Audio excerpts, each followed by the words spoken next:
김동문의 세상 바로잡기 유튜브 방송을 찾아주신 시청자 여러분, 안녕하십니까?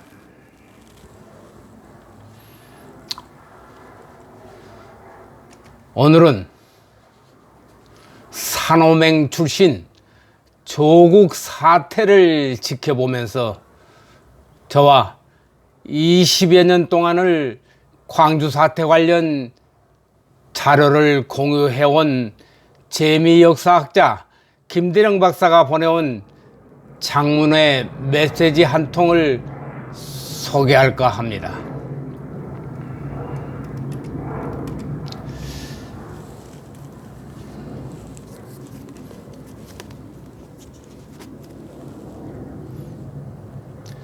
여기 역사로서의 5.18 전 사건의 저자 김대령 박사는 미국 유니버설 시티 메릴랜드 대학에서 사학을 전공한 후 플러신 신학교에서 인식론 연구 논문으로 박사 학위를 받았으며, 이 저자 김대령 박사는 5.18 당시 현지 학생 운동권의 한 사람이었던 것입니다.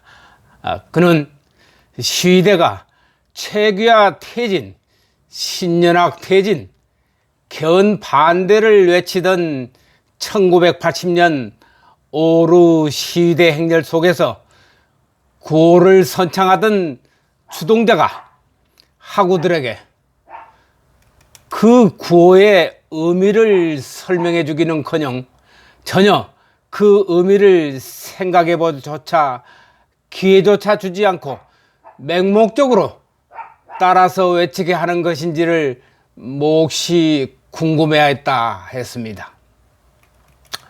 그즈음 대학가 대자보로 나붙었던 5.18 성명서들은 꼼꼼히 읽고 있었던 저자는 19일부터 공세 수위를 높인 시위를 전개하도록 사전 준비된 사실을 현장에서 목격하였다 했습니다. 그리고 5.18 재판 때 이 사실을 감추고 말 바꾸기를 한쪽이 승자가 된 후 다시 여러 해가 지난 2003년 연초에 북핵 위기의 충격이 있었을 때 또 하나의 충격이 있었다고 했습니다. 공교육이 청소년들에게 왜곡된 사관을 가르치고 있던 것을 말하고군요. 게다가 5.18에 대하여 왜곡된 주장을 공유하는 쪽에서 북핵, 두둔 혹은 종북 발언을 보았을 때 기독교적인 가치관을 위한 나의 선택은 분명히 해졌다고 말하고 있습니다. 왜곡된 사관을 더 이상 방관하면은 침묵할 때가 아니고 이제는 붓을 들 용기를 선택할 때가 된 것이라는 의미를 부여했던 것입니다. 그래서 이념 양극화의 돌조기가 광주 사태에 대한 사관인데 그 사관을 객관화하는 작업이 필요했던 것이고, 5.18 사관을 객관화하는 작업에는 사학을 바탕으로 한 인식론 연구가의 참여가 필요하므로 저자가 본서를 집필하였다고 밝히고 있습니다. 저자 김대령 박사와 저는 20년 동안 인연을 맺어온 특별한 절친 관계입니다.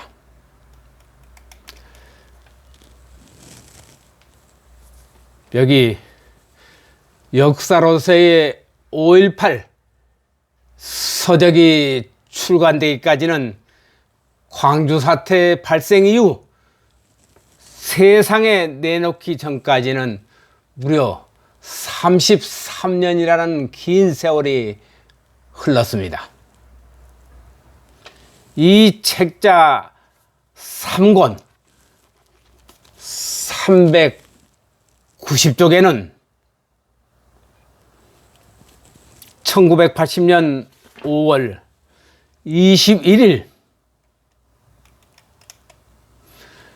무장 시민군들이 전남 도청을 방어하던 계엄군과 경찰들을 무력으로 쫓아낸 후에 광주 해방구를 설치한 고민주의자들의 민주혁명론이 수록되어 있습니다.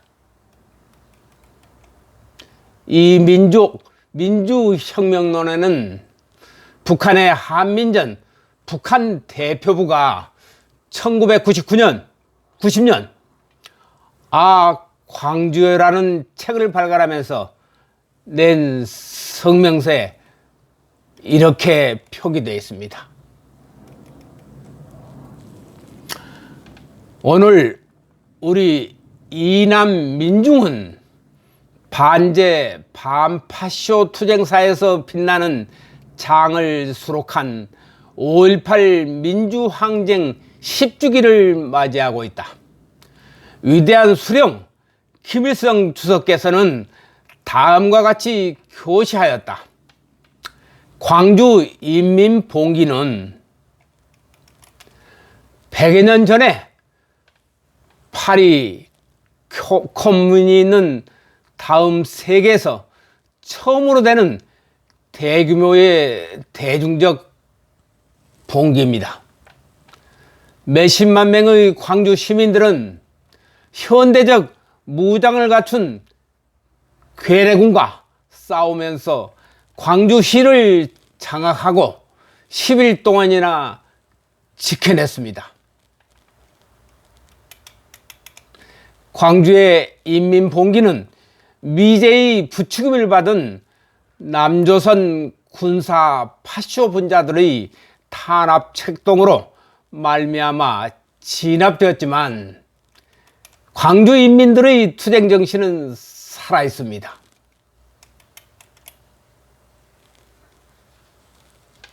며칠 전 10월 18일자 광주 MBC 방송이 광주 단체들이 민주화 요구 시위를 이어가고 있는 홍콩 시민들을 위해 연대와 지지를 모색하기로 했다고 보도한 바 있습니다.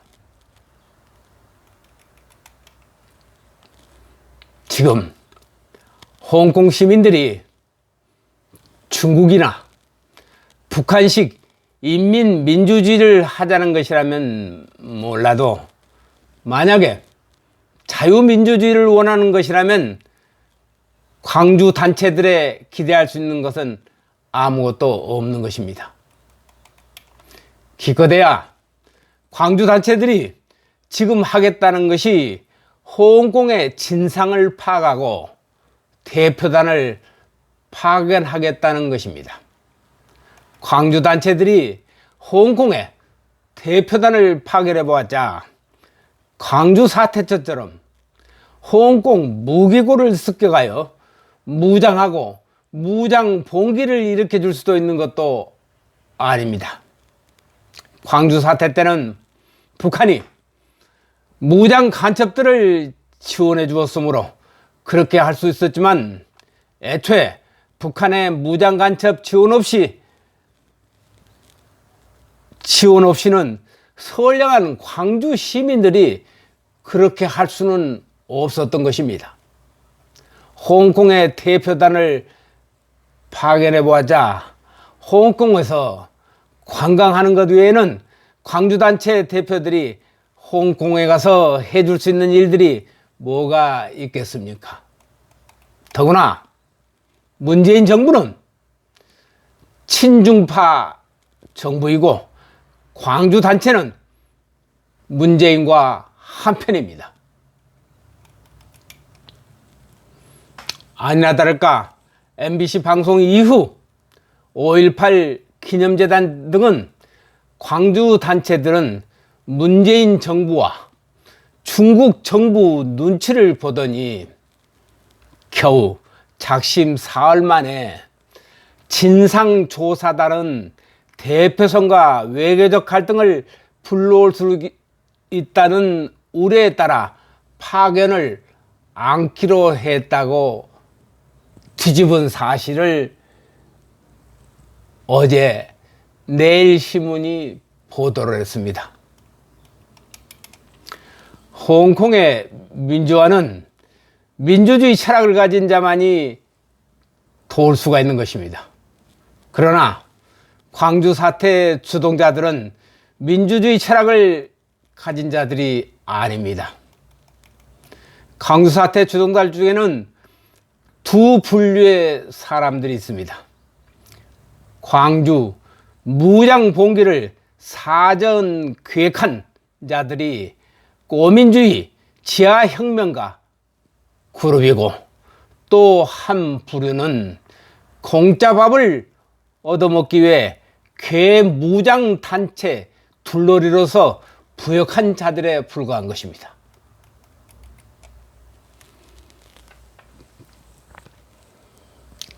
그렇다면 전자의 경우는 공산주의자 계열로 프랑스어로 꼬민, 혹은 꼬민은 공산주의자라는 영어 뜻입니다. 후자는 꼬미니스트, 후자는 부역자들로서 아무런 이념이 없는 자들을 말하고 있습니다. 광주 무장 봉기를 사전 기획한 자들은 노골적으로 공산주의자들의 정체를 드러내는 대신에 일반 국민이 그 뜻을 잘 알지 못하는 꼬뮌이라는 용어는 스스로를 포장하고 광주 운동권을 파리, 프랑스 파리 교문 꼬뮌 스터디 그룹이라고 부른 것입니다. 그런데 꼬뮌 스터디 그룹이 공산주의자라는 뜻입니다. 광주 운동권의 이념이었던 꼬뮌주의에서 공산주의라는 단어를 빼더라도 여전히 그 의미는 자본주의 시장경제나 그를 지지하는 정치체제를 거부하고 삶의 전 부분에서 평등한 공동체적 삶을 지향하는 이념이 되는 것입니다. 평등한 공동체적 삶을 지향이라는 어구에 숨겨진 의미는 사유재산 몰수입니다. 광주 사태가 광주에서만 일어난 이유는 광주에는 꼬문주의 이념을 숭배하는 광주 운동권이 있었기 때문입니다. 광주 무장 봉기를 사전 계획한 자들은 자본주의 시장경제와 사유재산을 인정하는 제도에 반대하기 위해서 광주 꼬뮌을 건설할, 즉 광주 해방구를 설치할 계획을 세운 것입니다. 따라서 이들은 1950년 5월 21일 전남도청을 점령하고 이곳을 해방구로 명명했던 것입니다.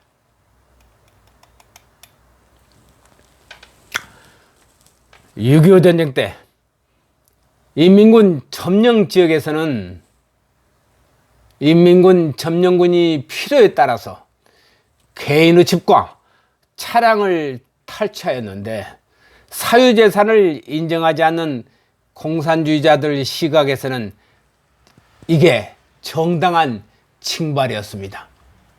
광주 사태 때 광주의 모든 차량이 탈취되었는데 사유재산을 인정하지 않는 광주 고민 권력의 시각에서는 정당한 징발이었겠죠. 고민주의자들이었던 광주 운동권은 박정희 대통령 시절에 발전한 자본주의 시장 경제나 그를 지지하는 정치 체제를 거부하고 무력으로 광주 고민을 건설할 목적으로 무장 봉기 계획을 세우고 실천에 옮긴 것입니다.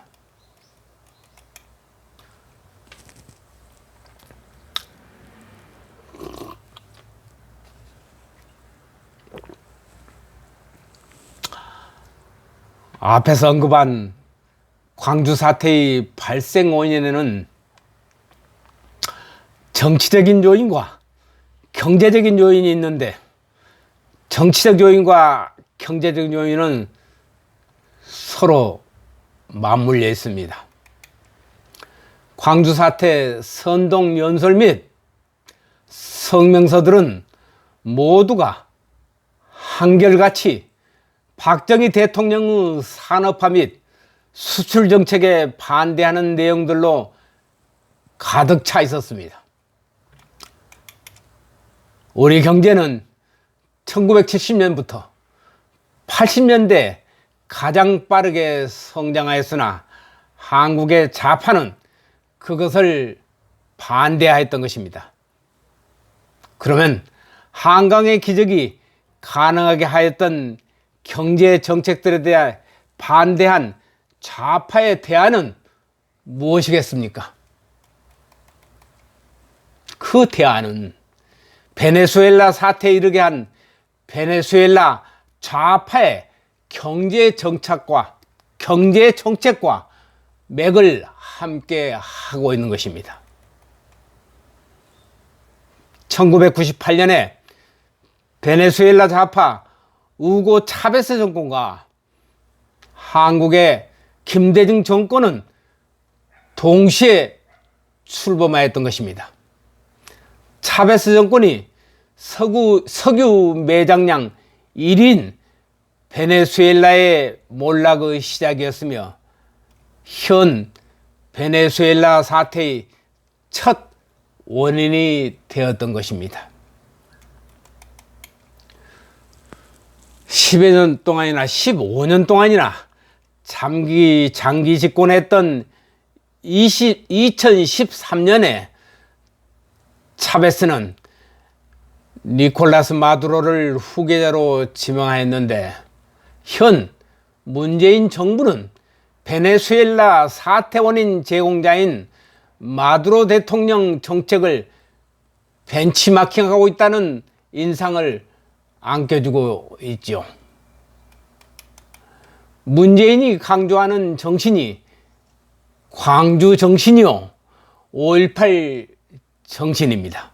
그런데 광주 정신과 5.18 정신을 강조하는 문재인의 정책은 베네수엘라 좌파식 포퓰리즘 정책으로 나타나고 있는 이유가 무엇일까요?